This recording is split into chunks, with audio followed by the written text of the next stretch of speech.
think we're on. All right, ladies and gentlemen, boys and girls, forwards, midfielders, defenders, goalies, coaches, and yes, even referees. Welcome to the longest running soccer show in St. Louis history, STL United Soccer Sunday. Presented by the Pasta House, a St. Louis tradition.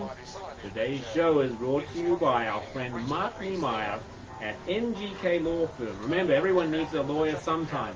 Russell here today, joined by our wizard reporter Josh McGee, producer extraordinaire Super Ted Williams, and here is your host, the irrepressible Thomas Schwartz. Repressing away. You got through too quick. We didn't get to hear the best part of the song. You can still hear it. Okay, I'll just let it play. Hey, so we got in touch with, we're going to talk to our guest? Mm-hmm. Okay, so we do have a guest at 10 o'clock. Pretty big one. I'll have to go in and get his book to show you. It's an awesome book. But we'll talk about that in a little while. Hey, I know a lot is going on in soccer, but you guys know that I'm an NBA fan. I know Ted's an NBA fan. You guys watched any NBA? All of it. It's been great having it back. I love it. I've watched some. Here we go. Here's the intro.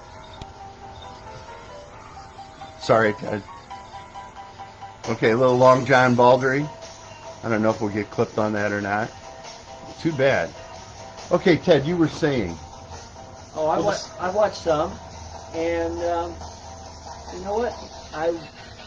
I typically would start watching the NBA really intently as the playoff spots are starting to be jockeyed for. The early rounds of the playoffs, I kind of monitor, Right. Because quite frankly, some of those 8-1 seeds, 7-2 seeds, those series in some cases shouldn't even be played. Right. But occasionally you get something that's crazy and forces a team that ends up going deep into a 7-game scenario in round one. It's fun. The talent's there. It's good to see those athletes compete. And I've come to the point where I appreciate the fact that they're doing it. I mean, guys in the NBA make a lot of money, and for the most part, they've been paid already. Okay, some of them are probably like, man, I don't know if I want to do this, but they're doing it, and I appreciate it for one. Well, I think, again, the stakes are still high, right? We're still going to end up, crowning the champion. We're still going to have playoff spots decided. And to think about it, remember, this all started back in March when on that night, the Jazz Thunder game, where they canceled it while fans were in attendance. And that set off a chain reaction that touched the entire sports world and ended up touching everything. So I remember being at work that day. It was insane. And we're just like, yep, NBA's done. And then it's like, such and such just canceled their, playoff.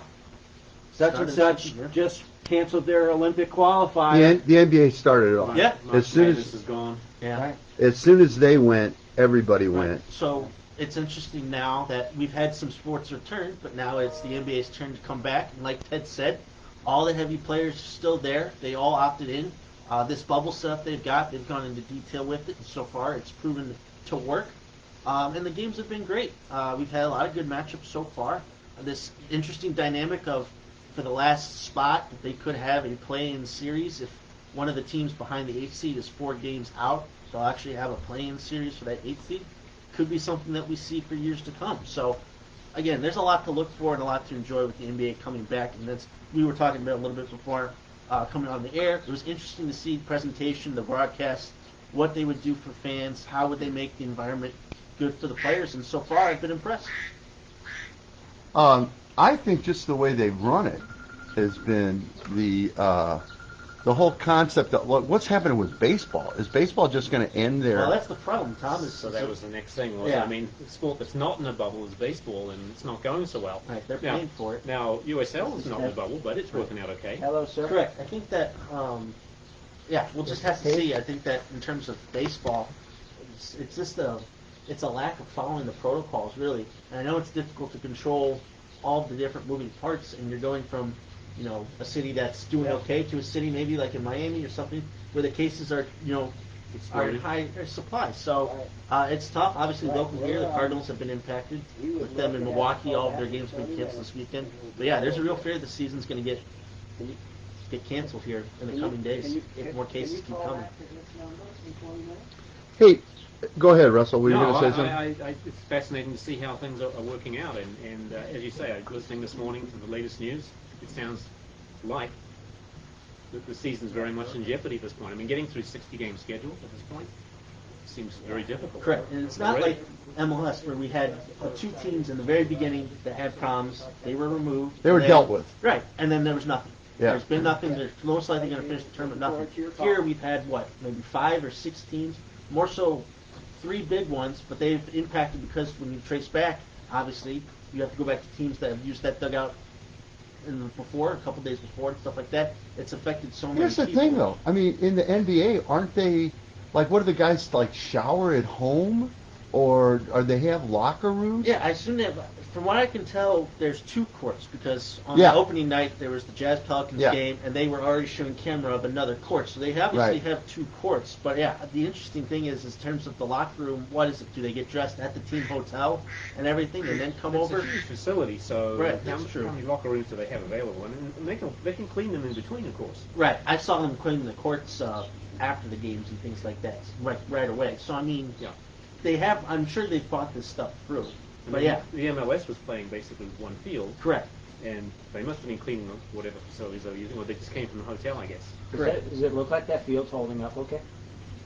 I mean, It's it's okay. it's probably fine. I haven't There's heard no too reason why it many shouldn't. huge complaints. Okay. Well, I would guess I was a little is bit. Florida. I was a little bit surprised that it wasn't multiple fields, Right. at least. Yeah. They could have done that. Yeah. Especially, the beginning especially. But I guess the setup they have with all the digital imagery maybe Yeah. would be hard to duplicate the 2 setups. Expensive. Right. Yeah.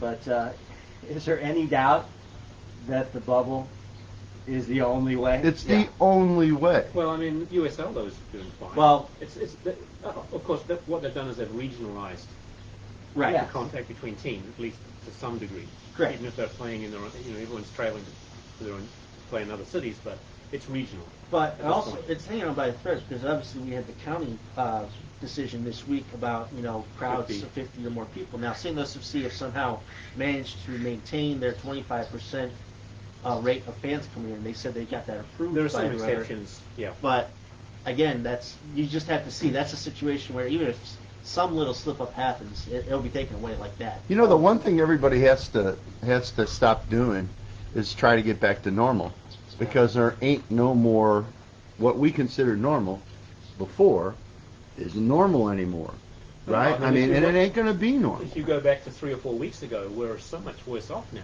in terms of the number of cases. That's that the come through. amazing thing. And have we adjusted? I mean, this is why Missouri is kind of near the top of the list now for rate of growth of cases. It's simple. Think about it. We've gone from being the world leader, probably, or at least right up there with China, of international travel. And now we can't, you're an American. Hell, you can't even visit different states if you're from Missouri. We were worried, remember the big worry about, oh my God, if you got the license. Sally went to the license office, to get the upgrade on, because we're a bunch of yokels and we can't do what everybody else is doing. And it was a big deal. Who's getting on an airplane? Russell Bly. Yeah. When is the next time you will get on an airplane? So my vaccine is kicked in. Yeah. Jack Heather, my good pal Jack Heather, said that to me early on. And I was like, wow, that's a pretty... Now, Jack he traveled to China on a regular basis. He just traveled. But I thought, man, that's kind of a radical step. And now it's prescient. He just, he was able to look at it and go, oh, well, and you just got to wonder what's going to be going on in any number of situations. And I'm shocked that there is still professional sports leadership that is not up to date on how this virus is working. if I was an MLB player, I would be so mad at Rob Manfred for his comment. The players have to do better. Who's Rob Manfred? He's the commissioner of baseball. Oh, jeez. He's a glorified. That's like blaming consumers for plastic bags. Use plastic bags. They're in the store. Well, you can't bring your recyclable bags right now. They won't let you bring them in. But Rob Manfred, he's this glorified corporate, lawyer that's been vaulted. One of his classic things was when this first all started and people were debating on whether or not they were going to be able to have the World Series or if the World Series would mean as much. And he's like, it's just a hunk of metal. And it's like, come on, man. That is your trophy. Right. I mean, the Cardinals just put a huge replica of that hunk of metal down in Ballpark Village. If you hadn't seen it, it's pretty cool. But this guy, he's not a baseball guy, and it's showing. Right. And bad. They're getting, obviously, as we talked about, getting beat by all these other leagues in terms of how they've handled coming back. Not just in the safety protocols aspect of it, but the fact that they never even got their season underway, and then the negotiations of trying to get back things underway. They appeared greedy. Both sides appeared greedy. They were beat by all these other sides leagues. looking greedy. Right. Well, there's a lot at stake for both right now. Major League Baseball arguably has the best Players Association, CBA, I mean, about the only little twist that the players wish was better right now is this number of years of control, and how they can basically just milk the fact that these young stars don't have to be compensated until like their 6th or 7th year. Uh-oh.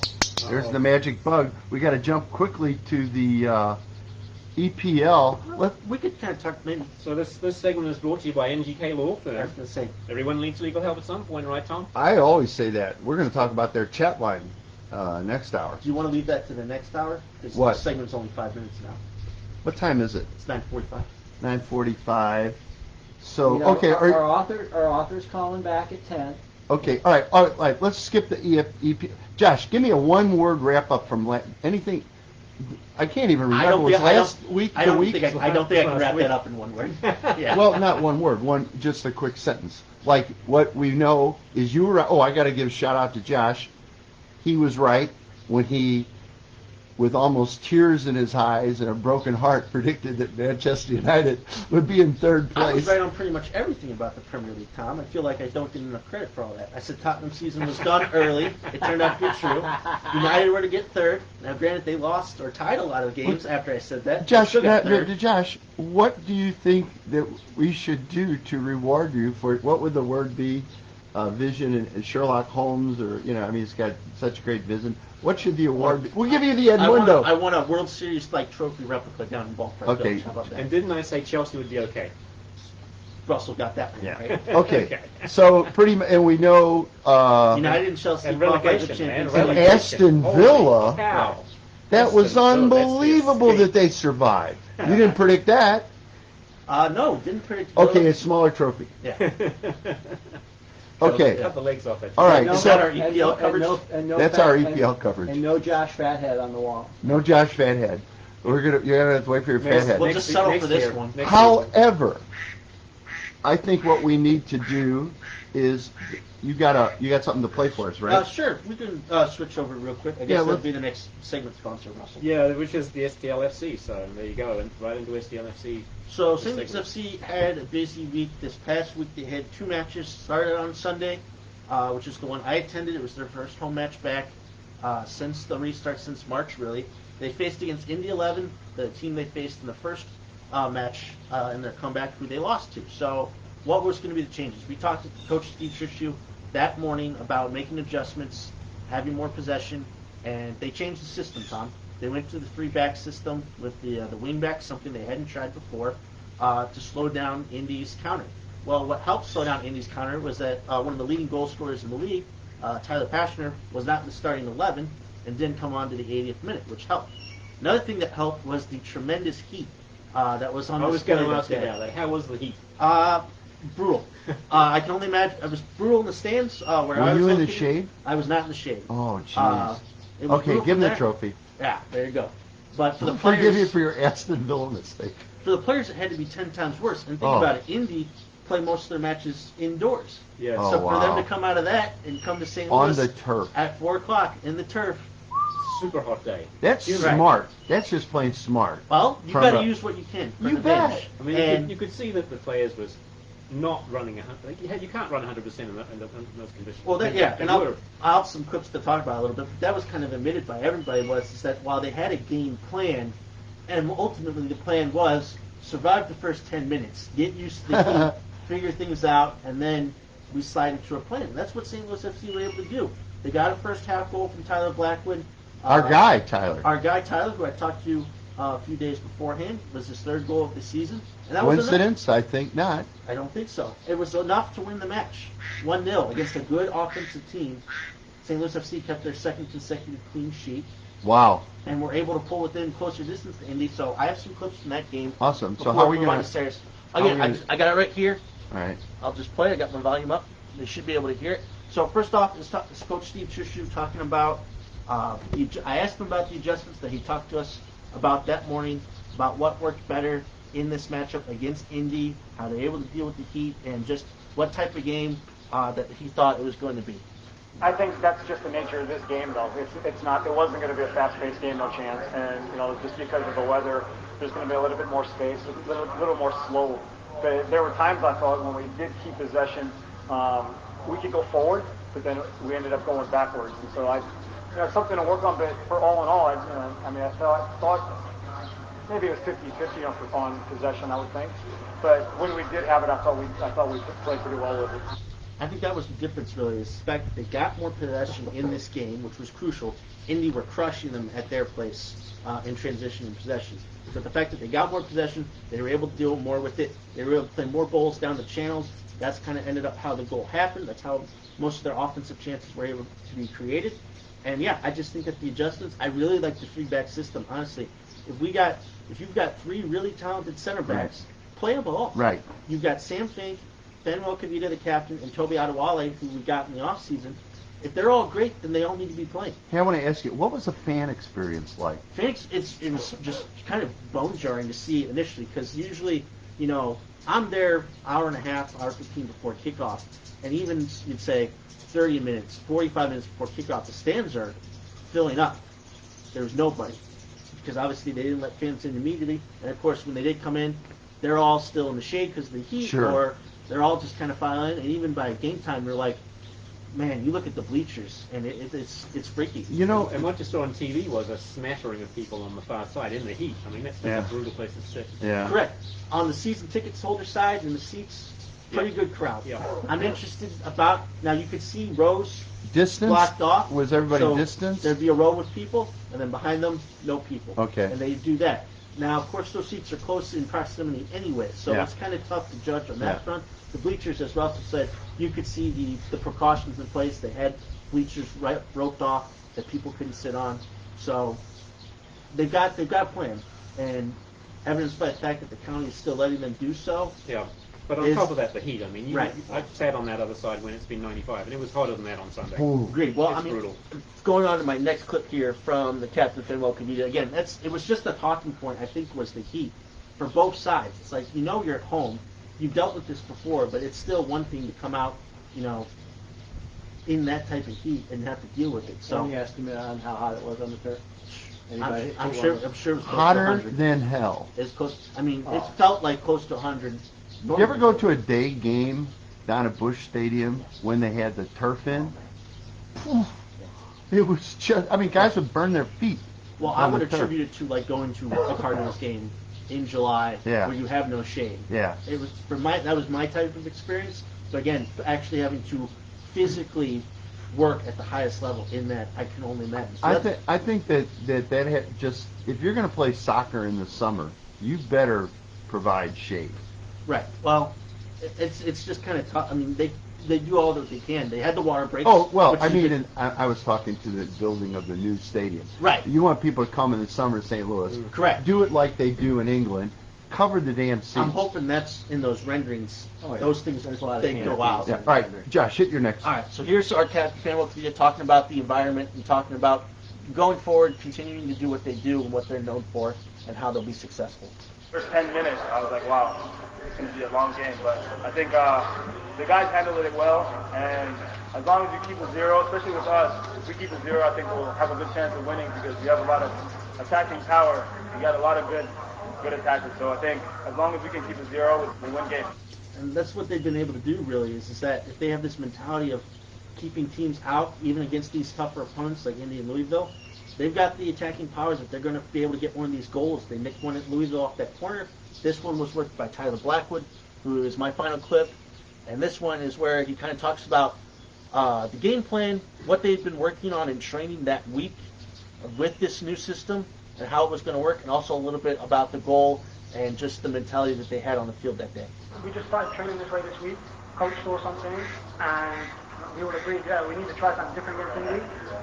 They definitely didn't see it coming, and that on top of the heat, and the fact that you saw it, there was one example of Jeremy, left back, plays me a ball up high here.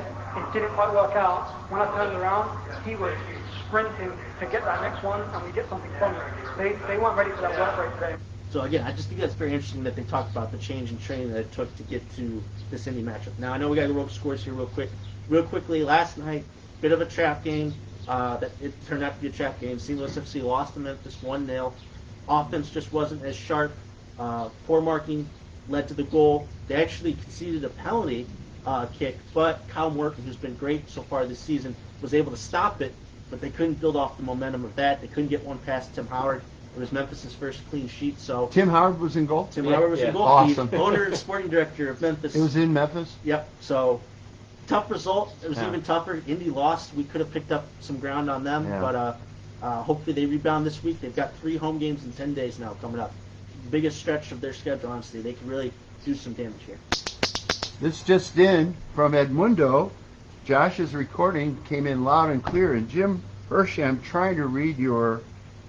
Maybe I'm Is it in afraid to touch Cambodian? my computer because I think the video will stop. So somebody read me what Jim Hershey said. We'll work on that. We ready for All right. Yes, sir. Coast.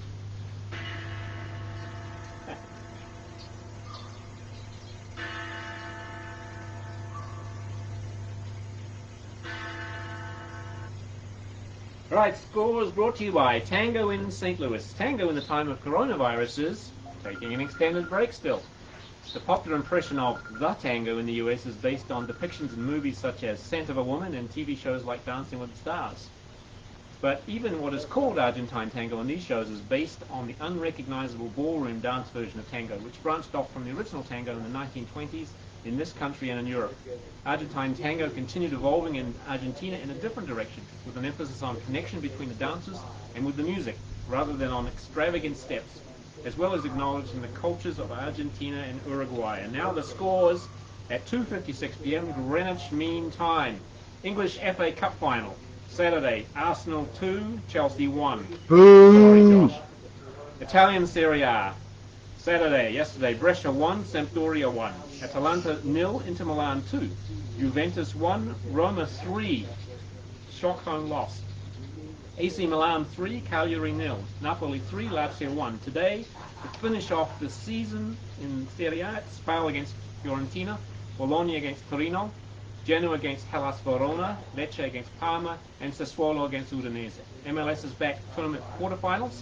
Thursday it was Philadelphia Union 3, Sporting KC 1. Friday was Orlando City 1, Los Angeles FC 1, Orlando City going through on penalties. And yesterday it was San Jose Earthquakes 1, Minnesota United 4, and New York City FC 1, Portland Timbers 3. Australian A-League. On Wednesday it was Melbourne Victory 1, Brisbane Roar 2. On Thursday it was Adelaide United 5, Perth Glory 3. On Friday, Western City Wanderers 1, Wellington Phoenix 0. Yesterday it was Melbourne City 2, Sydney FC 0. And today it was Newcastle Jets 1, Western United FC 0. And that concludes the score report, brought to you by Tango in St. Louis. Russell, that was brilliant. Although you're really not doing very well on the... You got to synchronize your By clicking. Dong, dong, dong a little better. Right. Yeah, Although, I don't know, Josh, is that a nice thing to say? I bring it up, I hit play, and it starts. Yeah, going, it just "Hell, drives me come on, crazy. man." Well, is Big Ben asleep in real life? It kind of is simulating the response time. Okay, Ted, we're ready whenever you are. We're going to speak. Is it time for this? It is time Oh, for before I this. forget, Absolutely. Jason's going to call it 10:35. Ed calls Hey, at Stuart. 10:30. I'm going to put you on speaker. We're going to get Okay. going. Tom, We- Tom is holding your book. He's showing all of our Facebook This followers. segment is brought to you by Time to figure Ragazzi's, out. located at 4945 Daggett, serving a taste of the hill since 1957. Ragazzi's is a St. Louis landmark, known in St. Louis as the place to go for You think I figured guaranteed this out? delicious Italian cuisine. There we go. Okay, on the phone, we are joined by Stuart Roy Clarke, who is the guy who produced this unbelievable book on English football. Stuart, are you there? I am there. Hello. Awesome. Hi. Where are you calling us from? So, England or the UK is quite small compared to your big place, the USA. I'm in a little place really in Lincolnshire. So the nearest soccer clubs are Grimsby Town, Lincoln City, and the ones that people may have heard of, Nottingham Forest, not so far from the Sheffield club. So I'm not in London, I'm not in Manchester, but as you know from the book, I have been everywhere. You have been everywhere. My question is tell me your town again. So the little town is called Louth, and this is a good point we should make here, is that the peculiar thing about Britain, the UK, is we have so many soccer clubs, and they're not clubs that receive, say, a couple of hundred in attendance. Normally, outside COVID and lockdown, these are clubs that we've got maybe 1,000 clubs that receive over 5,000 attendances, and as you know, Manchester United or somebody like that, way up there, 80,000. It's not all about attendances, but it's amazing how after over 100 years of organised soccer, we've lost practically no soccer clubs, and we keep adding to them. The big test now, Ted, is this current situation with COVID. Wasn't the reason why I did the book, but the book perhaps has an additional resonance for this having happened, So. Stuart, you're competing with a Blue Jay at the moment. We're outside due to the COVID thing. I came in from outside. All I could have was a few pigeons, so I thought that wouldn't be as good as a blue jay. So I've gone to the bedroom where it's probably all cozy and atmospheric, but no blue jay. Okay, so where is your town closest to? Manchester or London?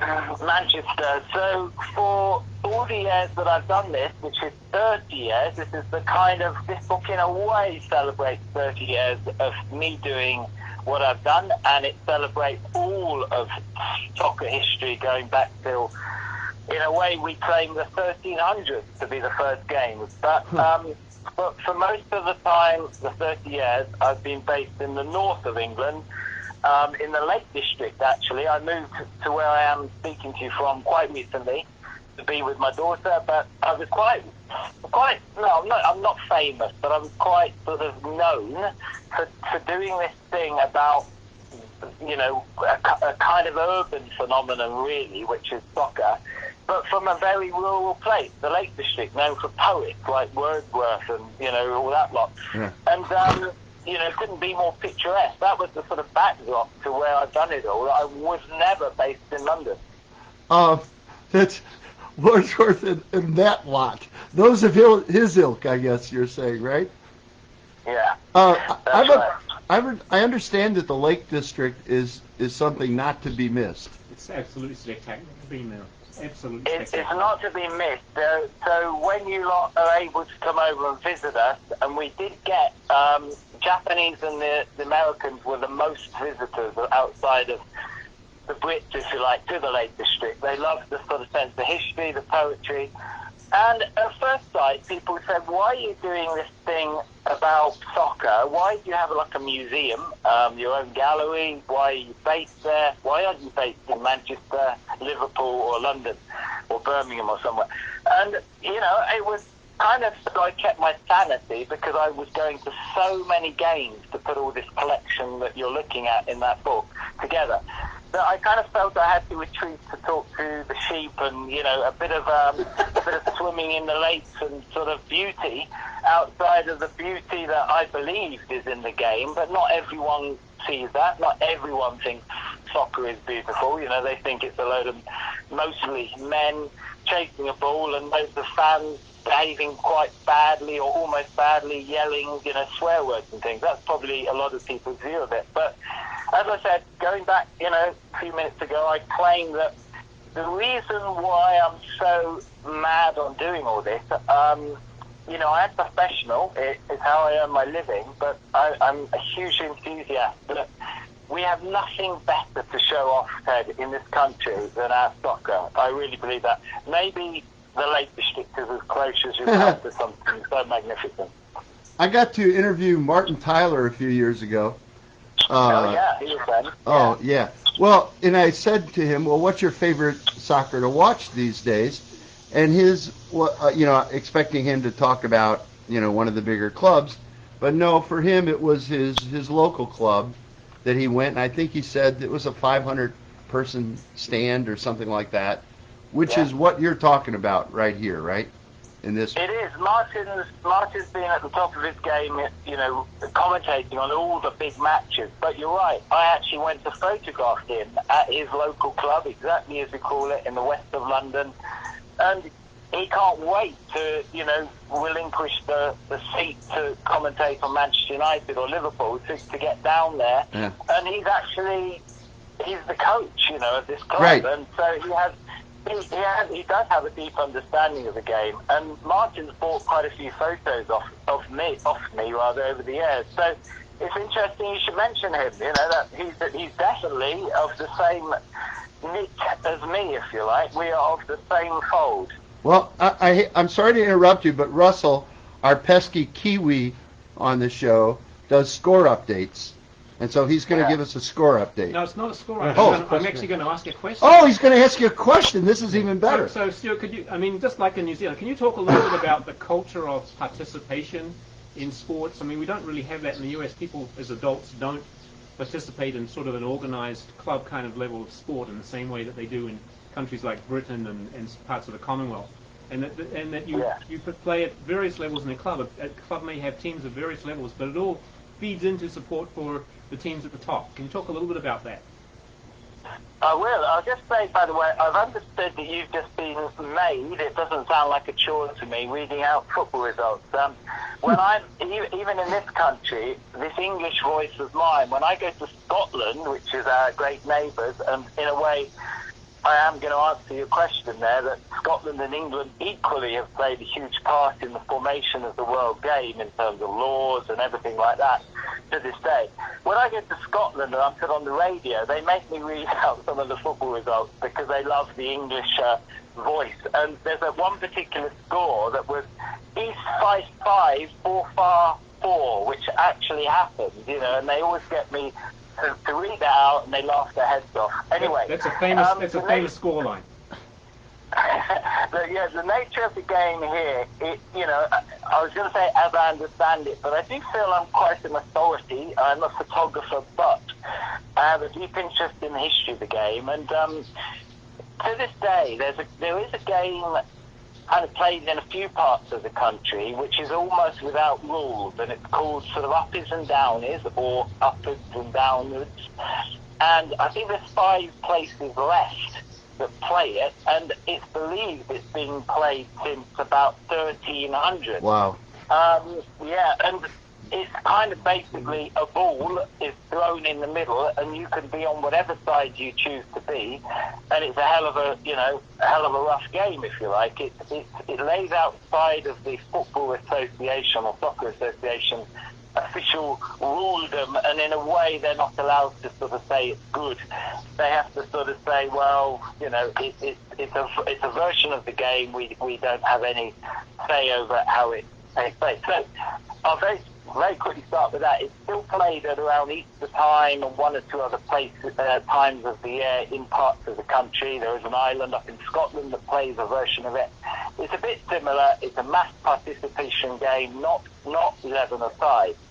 But what the book that you've got, and preoccupies me really, is that game that began about 130 years ago in England and Scotland, where they organised it into a set of rules that was common language, common understanding, separate to the game of rugby, which broke away, and rugby union, rugby league were two versions that were very similar, but obviously you could use your hands, etc. So soccer or football became a game in itself, and very soon, up towards about 1900, clubs were just being added almost by the week. It became an absolute phenomenon that everybody wanted 11 players plus. In those days, I think you kind of could have one substitute or whatever. And really, the game hasn't changed a huge amount until perhaps recently, and even now the changes are more off the field. It's to do with the marketing of the game, the Premier League, it being the world game where it's televised and sent to literally 203 of 215 countries in the world. China has just banned it because they've got the hump about Britain's trade relations, so they've actually banned the viewing of it, which has reduced the audience a little bit there. But to answer your question, because I always go around a bit in circles, which I like. What we have here, and I won't kind of say comparing it to America or even to New Zealand, because I don't know enough about the game in either place. I'm coming on a road trip to the USA in the end of the year. I've been several times, but not really for any length of time. It's been for the World Cup, etc. But unusual circumstances. So later in the year, I might become a bit of an expert on the differences between our games. So all I can do at the moment is talk, passionately, with informed, if you like, about the game I know. So over here, it's above all about a clutch of 92 professional clubs and about another 500 clubs. This is just in England, by the way. We're separated out. Just in England, there's 92 professional clubs, about 500 clubs that are semi-professional, which includes Martin Tyler, who we mentioned, his club, where, you'll get crowds of a few hundred up to a few thousand. They are almost professional, but the players don't earn a huge amount, and they may have another job. That's basically it. And recently, up to the lockdown, there was a lot of women's clubs being formed as associate to the men's clubs or separate. And that's a phenomenon. So when I said there hasn't been many changes, there's been a lot of changes in broadcasting, and there has been a big move towards what you've always had in the USA, women's football, ladies football. We haven't had that. The ladies were always kept, they could run the T-bars and help run the club, but they weren't given the main stage. But hey, by the way, when you come to America, you don't want to say anything like that about the women. What can I say? Just the ladies don't take too well to run in the tee shots here. You quote President Obama and call them badass women. There you go. Hey, I've got two comments. I'm a big fan of, my daughter, etc., football fan. So I'm all for promoting the game. I don't want it to be a preserve of the men in Britain, although that has been its big history. The point, I know you're having a bit of fun there, but the one big difference, which I do know between our country and the USA, is that women took to the game much quicker and in number, and over here, they've been sidelined. So that's simply what I was saying. It was always about the first 11 being men. And we have professional clubs, then 500 other clubs, and then there's literally 6,000 clubs, that of note, if you like, which are amateur, right? And this is called the pyramid. And so every week, at least once a week, sometimes twice a week, normally outside of COVID and lockdown, all 6,000 clubs would be playing, and sometimes there's several in the same town, and you wouldn't believe it. In the States, you would say, well, why don't they just join together? I'm sure, why are they kind of dividing their crowds and things? But this is very much the nature of a small island where we've got Scotland just to the north of England, and there's always this dualism going on. It's always us and them. And the away support, which I think was mentioned in the question, the away kind of support is a huge factor here. People, it's not a big place, but people are prepared to spend their whole weekend travelling the length of the country to see whatever size football club play another one, and it's all part of our culture. And, I could go on and on about what makes us, but I've probably touched on some of the main things, is that more than anything else, more than going to church, more than shopping, more than any other sporting activity, is soccer. Soccer is central to our culture. And so that's my long-winded answer. I'll give you guys a chance to come back in. All right, so Rachel Daly, your countrywoman, stole the show in the recent National Women's Soccer League Challenge Cup. She was the golden ball winner and led her team to the championship. Wow. So she's representing. And arguably the top striker in the world, Sam Kerr, and many of her Australian teammates have gravitated to the Women's Premier League, as well as a couple of the young stars for the U.S. are close to signing contracts if they haven't already. So people are discovering that women's football in England is definitely on the rise. Yeah, it did. I'm worried that this lockdown has really put the game back. Maybe the game in total, all aspects of the game, but probably the priority has been, in recent weeks, let's get the Premier League back up because of all the money. That kind of makes sense, I suppose. And their attitude there is that the money, if they can preserve the Premier League and its TV deals, some of that money will still drip down to the other parts of the game.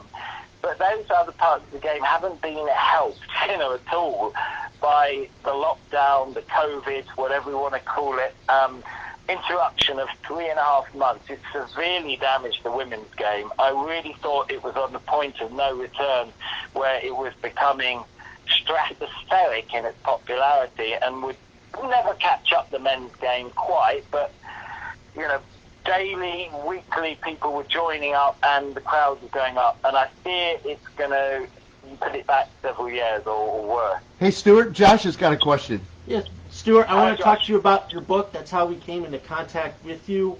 Just want to ask about, again, for people who aren't familiar with your work, about John Williams' work, who you combined with, because you come from a background in photography.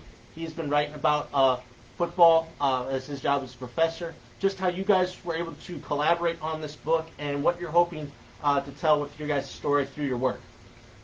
Thanks, Josh. Yeah, thanks for angling it back to really kind of the reason why I'm on. This isn't a big sell, It's, in a way, what I'm trying to do is introduce me and John to America, USA, and vice versa.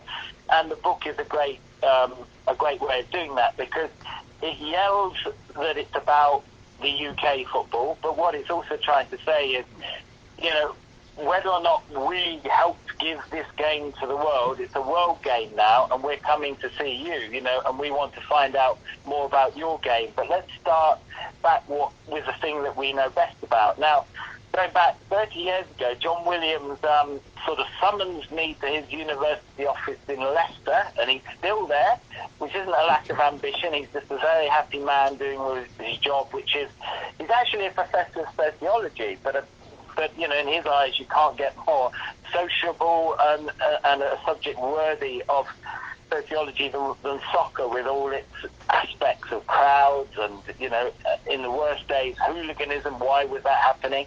John's a sort of expert on that, actually. So if you want to find out why people hit each other in the name of soccer, he's the man to ask.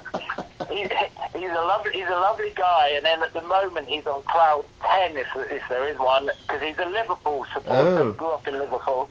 So he's been waiting for this moment for 30 years, because that's when Liverpool last won the title, to crow over Manchester United and anybody else. But John saw in me, you know, I'd only been doing this thing a couple of months with my camera, which was going around all the soccer clubs, you know, as many as I could very quickly, at a time when I thought the game was about to change, which was 1989-90.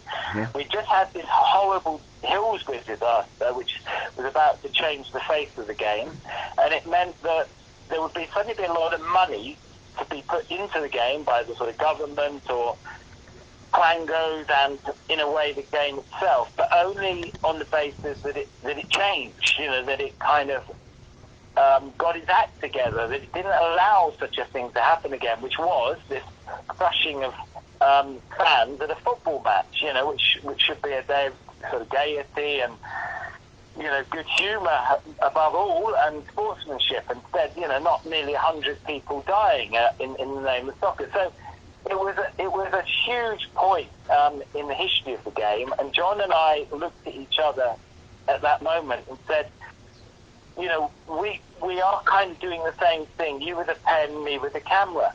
And we have been ever since. But 2 years ago we decided, thinking again that there's a big change afoot, this was even before COVID, which, you know, adds a huge aspect to it. We felt, you know, that there's a kind of change happening again now, that most of that period of doing the grounds up, marketing the game properly, getting new fans to the, you know, attendances have been going up for 30 years now. So we kind of felt that change had been installed. So what was next? So the idea of this book was to say, right, this is what's made the game going back to 1200, 1300. These are what the values of the game are, we believe. And, you know, we've kind of reached this point. What's next? And blow me, you know, we literally have finished the book in something like March the 20th, almost the day before lockdown and the virus hit. So I don't know whether there's another book afoot, but, you know, certainly the game that we're going to go back to, because at the moment I can go to matches if I want, as one of these 30 or so photographers. I can, but, you know, there's not much point, because what I do is really photograph the crowds and all the emotion and everything that's around it. So if I'm just left to photograph the players kicking the ball around, there's lots of other photographers who can do that better than me. What they can't do better than me probably is sum up the whole experience, the sort of 12 hours of a match day, you know, in the UK, where people are in cafes and pubs and walking the streets and wishing they were there, being there, people running the game, and the crowd, the emotion. That's what I do. So if people are still thinking, you know, he's going on and on, but I still have no clue what this book is about, the first 90 pages give a history with little pictures of how we got to this point, and then the last 150 to 200 pages are all about my vision of it, you know, and well, I think they're beautiful pictures, you know, that I spent every moment I can, you know, trying to take over the course of... Hey, Stuart, trust me, they are beautiful pictures. And they tell the story. Hey, we kind of got to wrap up because we got a few calls to come, but I just want to make a couple comments. One is a good friend of the program, a very good friend of mine, Professor Charles Core, taught a course for, believe it or not, FIFA at Leicester University over a number of years. Chuck is a frequent visitor on our show and just a great guy. Also wrote a book on West Ham United and a book on Robben Island, the soccer league on Robben Island. That they Nelson Mandela playing with his team there, yeah, to Yeah. keep them, keep their sanity, keep their togetherness, keep them fit, and for their return to the mainland. Yeah, Yeah. great story. And also, it struck me odd that you would be an English person who the Scottish people would want for commentary, because it seems like a lot of the commentators on English football are Scotsmen, and I can't understand a word they say. Well, my wife here she's Scottish, so she's gone off to do some cooking. She's not having that. So no, I think that the Scottish voice, you've got some other callers. I've got to go. I understand that, but I'm a huge fan of the Scottish input, to our game. 20% of this book is about Scotland. Yeah. And, many people in London sit there and make that 1%. I'm a huge advocate. Okay, I'm going to interrupt you. I'm going to interrupt you 2 times. This one, because I want to ask you what you thought about that, if you saw the Netflix program, The English Game. Well, no. You know what? I know Julian Fellows, who did Downton Abbey and all these great programs, he made it, and I snubbed it. So there we go. I know it's partly, it sounds like sour grapes. I probably will watch it, but you won't like it. You won't like it. I will like it. Well, that's good. I hope I will. But I was doing this, and I kind of felt I didn't want another voice in my ear, or people thinking, that I had in some way done this because of that. I've done this for 30 years. Yeah. Julian Fellows is an amazing director, so I'm sure it's good. It's not. It's not nearly as good as your book. Hey, we got to go. Thank you very much. We got to go, and if possible, at some point down the road, particularly if you come to America, let's talk to you for sure, okay? I'll be over in October for the end of your season. Let's all meet up there if not on your patio, somewhere good. Fair enough, brother. We'll have a pint. Cheers. Cheers. See you all. Cheers. Take care. Unbelievable book, folks. Thanks a lot. Thank you, Stuart Roy Roy Clarke. Thank you, Stuart. Bye-bye. Cheers, guys. Cheers. Bye. Well, that was fun. That was fantastic. This book is phenomenal. The pictures, I couldn't, it's just too heavy to deal with. I got too much to do here, Russell. I love that he talked about 2 things. The Lake District, which if you've never been to the Lake District, you've been to the UK. I've never been. And I would recommend, it's kind of a more touristy part of the south of in the southern part of the Lake District. Go to the northern part, especially if you're interested in getting out and hiking. Yeah. And you just have beautiful hiking paths everywhere, several hours. Yeah. And you'll be away from more people that way. It's stunningly beautiful. Yeah, and he's so right about, the only game I went to in all the times I've been to England that actually got in the stadium was at West Ham at their old stadium. Their old, wasn't really a stadium, it was a park. Upton Park. Yeah. Upton Park, yeah, and it was awesome. And it was dirty, etc. But so I believe there's a run of 1,000 copies of this book available. Is that all? And that's it in the it's US. an exclusive release. Oh, that's too bad, because go to Amazon or go to your other provider and get a hold of this. It's really cool. Okay, Ted, let's really quickly jump to the women's game because we've got some calls coming up. That's fine. Quickly, I don't want to end on a downer, so I'm going to start with it. I'm a little disappointed.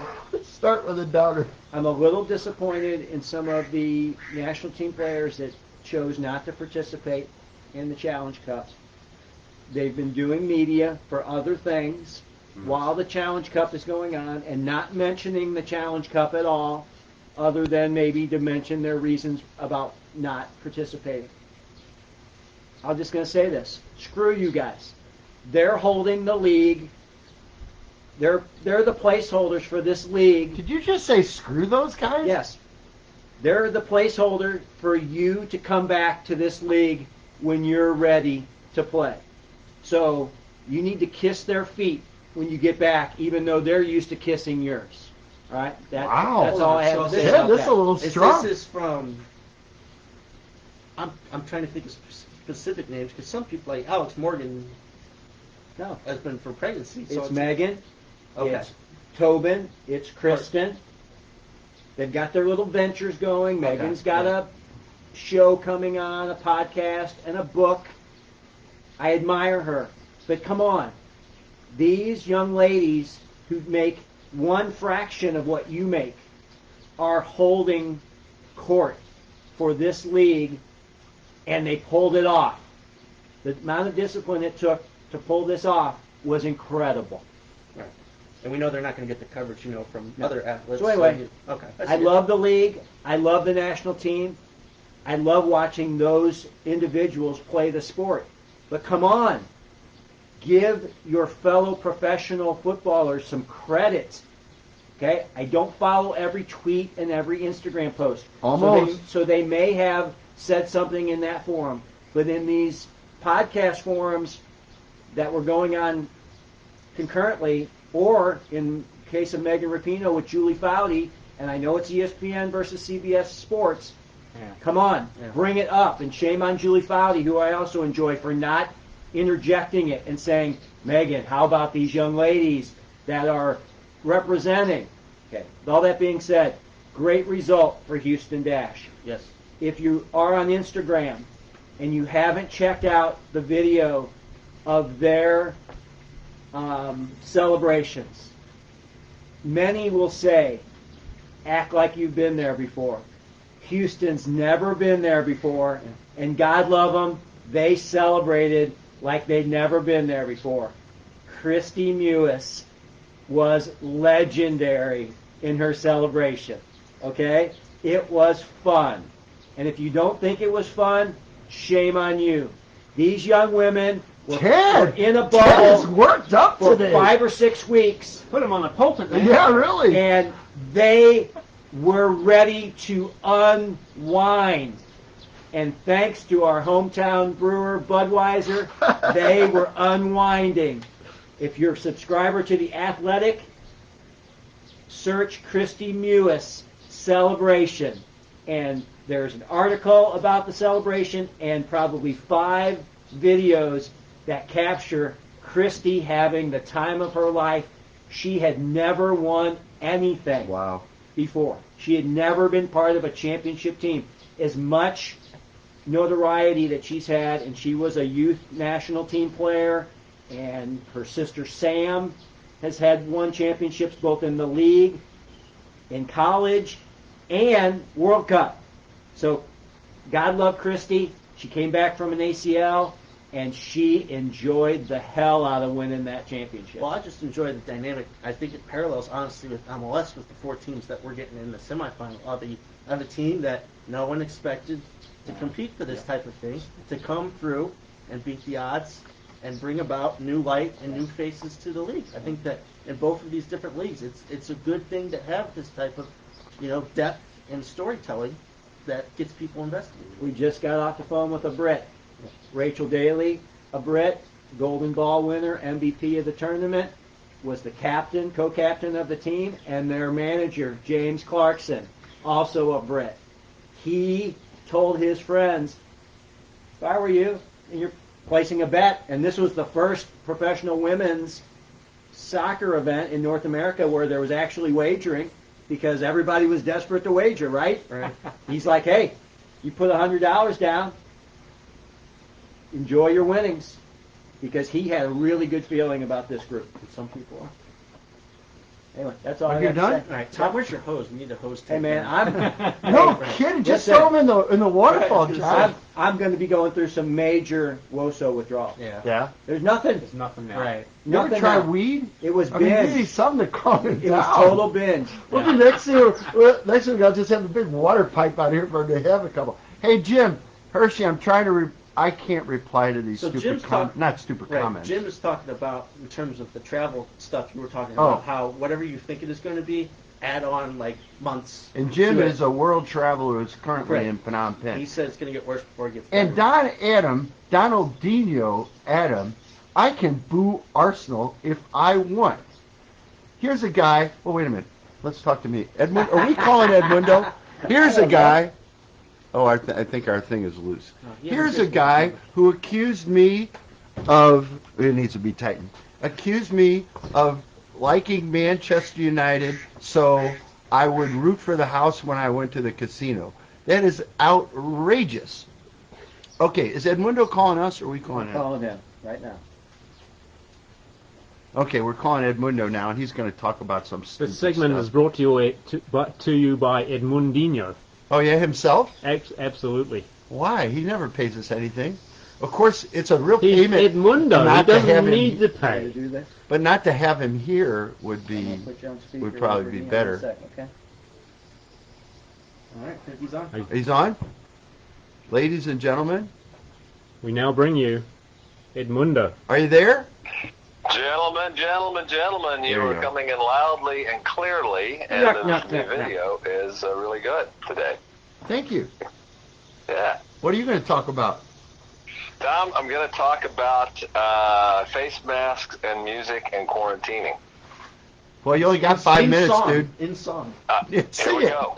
Well, the ones with no. I'm fortunate enough to have a cousin who has a cabin on a lake in Wisconsin, so they offered it to me, and we skedaddled up there for a few days this week. It's 1 tank of gas to where we went. Had a lovely house, but it was about a 5-hour drive, so we had plenty of time to listen to music on the way up there. And like maybe some of you, I have a lot of music that I've downloaded onto my phone over the years, and I kind of had forgotten about.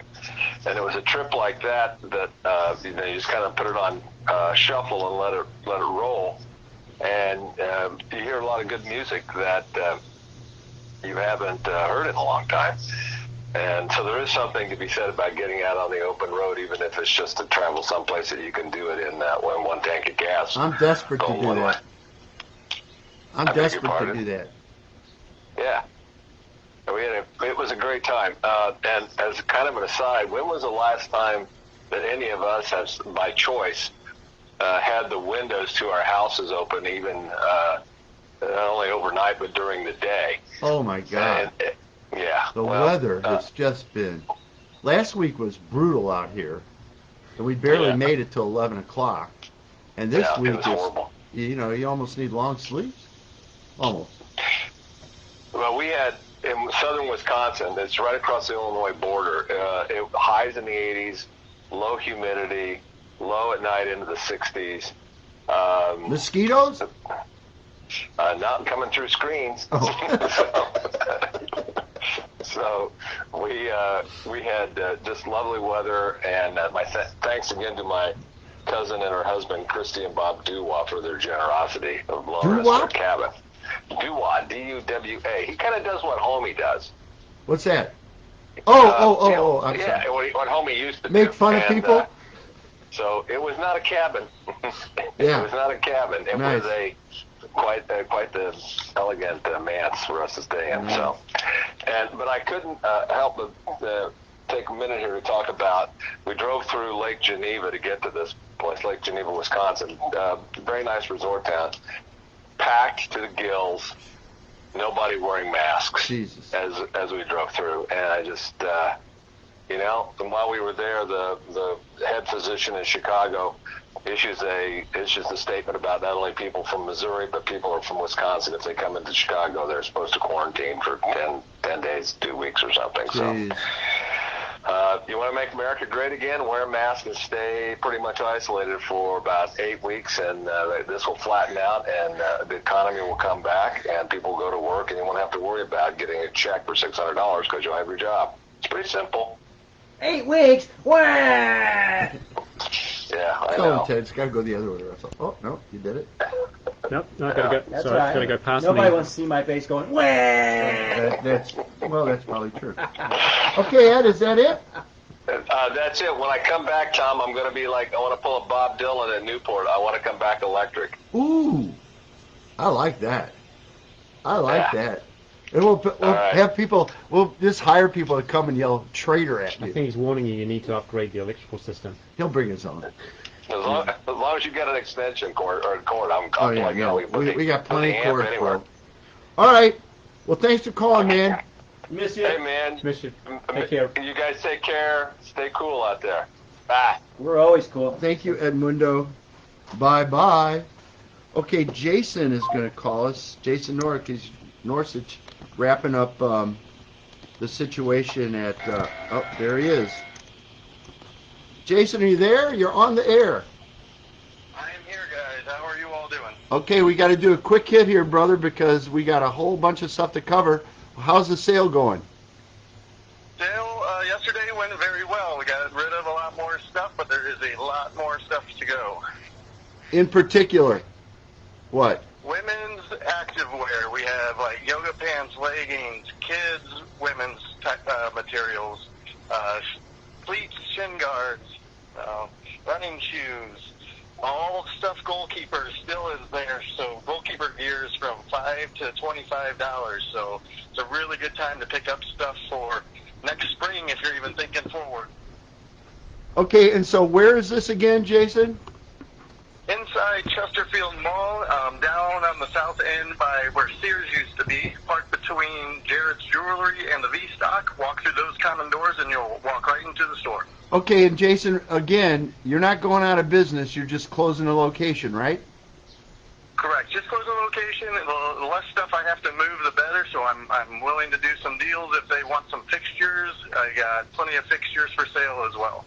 So if they need me still after today, they can visit www.gkunion.com or Facebook or Instagram at GKUnion LLC. And Jason, did I see shoes for $10? There are some shoes for $10, yes. So Soccer tennis shoes for $10. Comfortable tennis shoes. Now's it, whatever you need. Now's the time to stock up, right? Because this is all quality stuff. Exactly. Yeah, Joma is a Spanish brand, and it is very good stuff. You see some teams in the Premier League wearing it. I mean, it's all over the place. Just got to get it going in the Americas still a little bit. Okay. All right. Thanks a lot, Jason. Good luck, man. Keep me posted. All right. Thank you, guys. I appreciate you all. All right, Jason. Thanks, brother. I want to give a shout out. See you, Jason.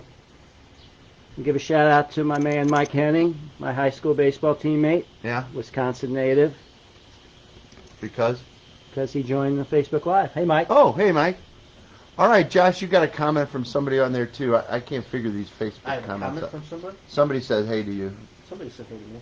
All right, hey, all right, let's jump right to... Sam's a college friend from college. We were on the same floor together freshman year, sports con major, doing good things. Part of the communications, I think Sam, you have to remind me, either minor league baseball or something, but Sweet. thanks, Sam, for joining in. Hey, all right, so Josh, we're going to jump to the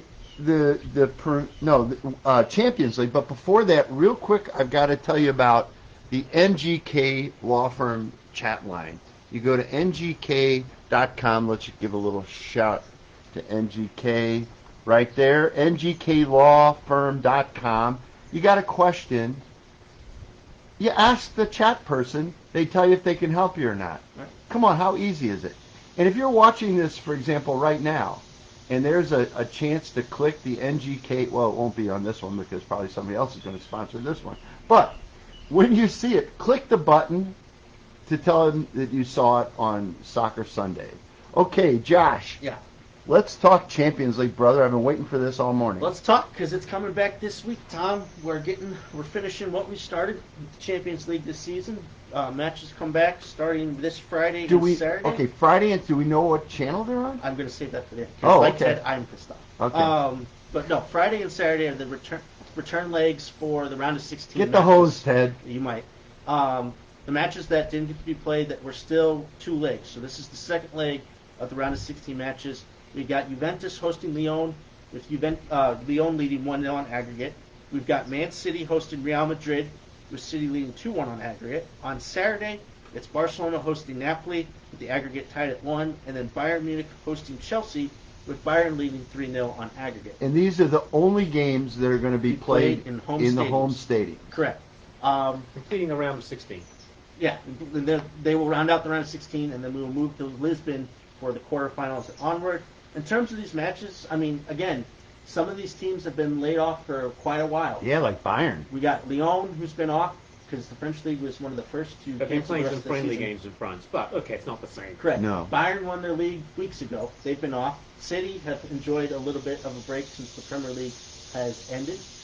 You got Juventus, who are still playing right now. Obviously, They finished yesterday. They just finished yesterday, but they have been playing. So that's an interesting dynamic, is to see who will look the sharpest and who will be on the front foot in these matches. Some teams can't afford to be behind. You think about Juventus right now; they're losing on aggregate. Yeah, they're home, and I would expect them to pull through, but there's some urgency there. Not everybody's The like, form hasn't been great Correct. In this completion of the Serie A. I mean, they end up winning the league by 1 point. Correct. So who knows how that will impact them. But you think about like Bayern 3-0 road lead. I assume that they're going to pull through, especially now that Pulisic is hurt for Chelsea. I don't see them putting up any sort of a fight in this matchup, but who knows? Stranger things have happened. So in the quarterfinals, when we move out of this round, will be played a week from this Wednesday. So not this Wednesday, but the following Wednesday. That'll be Atalanta versus PSG, and then the next day will be RB Leipzig versus Atletico Madrid, and then Friday, Saturday, the matchups that we don't know yet. Yeah. So it's going to move quickly, the completion of this tournament. It's going to be done basically in this month alone. So the of this opening stage, the final game is a week from yesterday. I mean, like, right? You said Friday and Saturday. So Friday, Saturday, round of 16. Next Ends. week started, yes. A week Friday, off. Saturday, Sunday. I guess. Well, a few days off, and then Wednesday through Saturday Wednesday of through next Saturday. week will be the quarterfinals. And the Okay. semifinals in the middle And of you the still next haven't week, told me and how then I'm the gonna final see the that. next weekend. Yeah. But anyway, now you can all look this stuff up when you can, but again, the main emphasis being This is why I tune in. right. Go right. And the parallel will be with the UEFA League. Correct. We'll send you a link. Correct. Yeah. But yeah, so let's get to the main point I was talking about. Where can you find these games? So TNT has dropped the Champions League from their schedule. They had already lost the rights for 2021 to CBS, but they've since then just ended early. They've got NBA games to So play. they've literally given up the the Champions contract. League. And honestly, good riddance. They were very bad at it. I agree. The pregame and postgame shows were Awful. meh, and they never obviously had their own commentators. When they did, it was They Steve Nash. borrowed them from Fox. Right. Yeah. It was just really bad. It was a real bad presentation. It was only one game on their channel. They could have done so much more. Except for Moadou, I liked him. I did. No, I think that some of the analysis they were have, and Kate Abdo, who did the German Bundesliga on Fox before, she's great. But other than that, it just really wasn't There was no chemistry. correct. Yeah. But let's get to the main thing. Where can you find these matches? Yeah. They're going to be on CBS All Access, much like what the NWSL was, with select games being on CBS Sports Network. Is that a channel? CBS Sports Network is the an channel. Streaming It's service. an app. App. Right. No, the Sports Network is the channel. The Yeah. All Access is the app. Okay, It's the wait, streaming say that service. again because it's confusing Okay. me. Again, CBS Sports Network is a channel. It's not a channel that you would get on a normal cable package. So you still got to have pay extra pay for it. extra for it. If Hold you've on, got let the me- same, sorry, if he's let got me- the same U versus me, you'll Yeah. be able to get it. Okay, but some of us like me don't have that channel. But you can buy it then? And then All Access You can is upgrade. right. CBS Oh. All Access is ESPN Plus. Okay. It's basically what So it is. you're watching online then? Correct, but you're paying for the streaming service. It's a monthly subscription. So Oh, again, Plus is extra too? yeah, ESPN Plus is a Yeah, monthly it's- subscription. Oh, now I'm getting mad. Get the hose out. So the point is, Okay, why are $50 they a doing? year. Oh, Right. So why are they doing this? Basically, every streaming service, if you're ESPN Plus, because this happened with the FA Cup final on Saturday, it was Yeah. on ESPN Plus. Yeah. Well, Alejandro Bedoya, I thought, made the excellent point that the FA Cup final is on ESPN Plus, but bass fishing is on ESPN 2, Yeah. running concurrently. yeah. Now, what they're going to tell you, the executives, is that to promote these streaming services, they want to put Right. content on Right. that people want to watch, that are Like Disney willing, did with right, Hamilton. that are willing to go the extra mile, exactly like That's Hamilton. exactly it. And Willing if to go the you've extra cut, mile if to you've get. cut the cable like I have, I don't have ESPN anymore. Correct. So ESPN Plus worked for me in this case. That's what they're doing. They're trying to push us there. Right. Exactly. They want people to buy in more so than the viewership, because obviously if they put the FA Cup final on one of their normal cable things, they'll pop a rating. I'd be interested to see, because they've been putting a lot of Serie A matches on, random Yep, ones, not like the absolutely. big opponents, Yep. what those ratings are like, because I think then that shows that there is an audience and that you can get viewers this way still more so than forcing people to go and buy a The subscription. flaw in that thinking is that people are creatures of habit. Right. Right? Like for me, I like when the NBA season's on, I go, oh shit, it's Tuesday. I can say oh shit now. Yeah. It's Tuesday. Charles and Kenny the Jet are on. Right? And you hit the remote and that's it. That's it. But when it comes to signing up for all this and then getting the streams, is the stream working, your Wi-Fi, there's a lot of extra, things that can go wrong. And again, just a simple creature habit of turning it on and being able to watch it. Are you saying now then, this is sinking into me, Right. so you think this is going to be the future for Champions League for us? I'm saying that the Champions League final is going to be on This CBS year. Sports Network. It's not going to be on the big CBS. This year. This year. Wow. That's awful. When Fox had the Champions League, That's just crazy. they would put they put 2 games on, Yeah. Fox Sports 1 and Fox Sports Right. 2, which a lot of people were able to get in their package, and then the Champions League final was on Fox. And everybody could see Big it. Fox. Big Fox. Everybody could see it. It popped a huge rating. That is stupid Easy. beyond belief. Except they're for, not doing except for at Clunks. Then you have to go to Ty Keogh's house and watch Right. it then. Exactly. If you go to Clunks, you call, if you own Clunks, you call me and ask me what channel the FA final is on. And I'm enough of a chump to answer. But that... Right.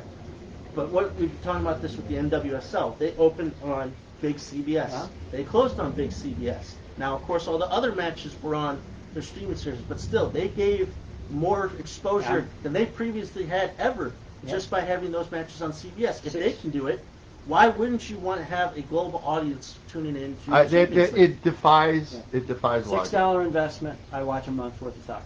Yeah. Right. Well, Well, I think most people will be able to, suck it up. If you get on there, it's every match. And next year, when CBS has a full time, they've said they're going to have pregame and postgame shows. Right. They're going to have added shows of analysis and things. but you're like watching the game on your computer, which is a big, for Right. people my age, that's a big... It's a Okay, huge but change. a lot of people will cast it to the TV. You can do. Oh, yeah. Well, I'd have to So- learn how to do I was that. gonna say, Hey, you got this new device now? This? You get you Oh, get that. you get an HDMI cable. Yeah. And you put this device right Oh, next on to my- you, and you just plug it in. Yeah. And you put it on whichever USB port Yeah. or whichever. And it shows what's up yeah. on To this? be honest, I've got an Apple TV, so I just pull it up on my Oh, TV. And it's okay. one of the apps I have on. Well, loaded it's up. almost, but to Josh's point, it's like they're intentionally driving you away Well, from... Tommy, they're hurting because the cord cutting is really legitimately real, Right. It's happening. and it's accelerating during this difficult economic times. That's when I did it. People Right. are like, "Hey, I can't do this anymore,"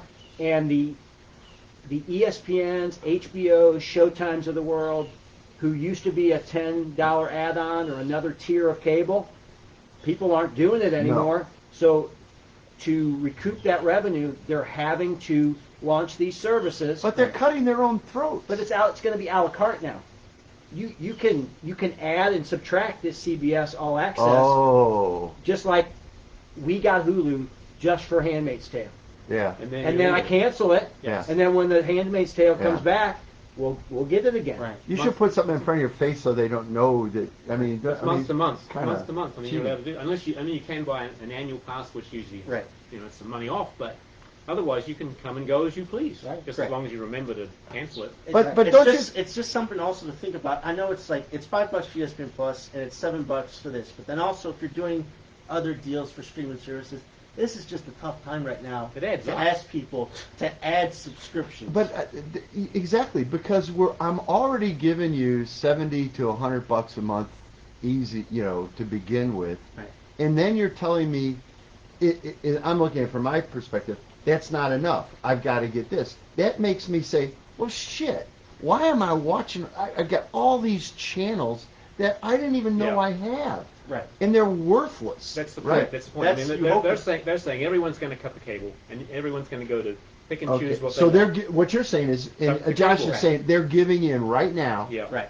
The game's over. Instead of doing it just for cable, where you order your cable package and you get to pick your channels, they're telling you, go to the streaming service, Right. pay much less, and basically do the same thing. Right. I understand it. And again, it's content that people want. Right. There are people who are going to give that. It's like getting NBC Gold for the Premier Yeah. League. It's what content that people want that they're going to go a little bit of an extra mile for to get. I get that.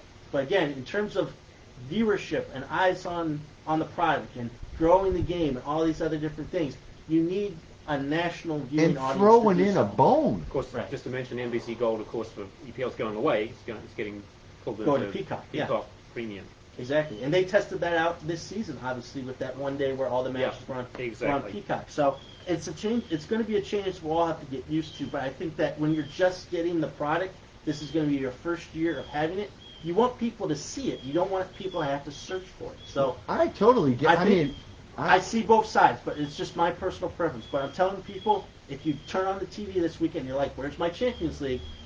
it ain't You there. need to You gotta plan. go search You for need it. to plan ahead on. So you got a full week Yeah. now. Figure it out. Get CBS full access, and you'll be able to get every match all the way up through this month. It's going to be a quick finish. I come over Tuesday. We'll figure it out Okay, together. so it's like $5 This one's like $7, I think. a month. CBS something? Bucks, something Yeah. like that. You know, With- really, with it's just limited- they're asking you to leave. With limited commercials, it's $5.95 a month.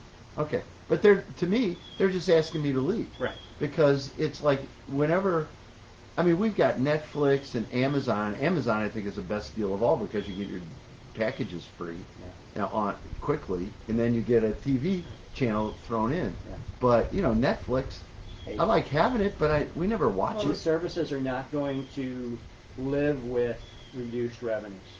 So they're going to have these adders. One way or the other, they're going to get their money. Okay? It's going to be the streaming services. It's going to be, okay, now you're not bundling, so now you have to pay more for your internet because it's not part of a bundle pricing. Yeah. And it's going to get hardcore, guys. If you're using a lot of bandwidth, They're going to charge they're you. going to start charging you for how much your content that you're streaming. Yeah. Well- You know what?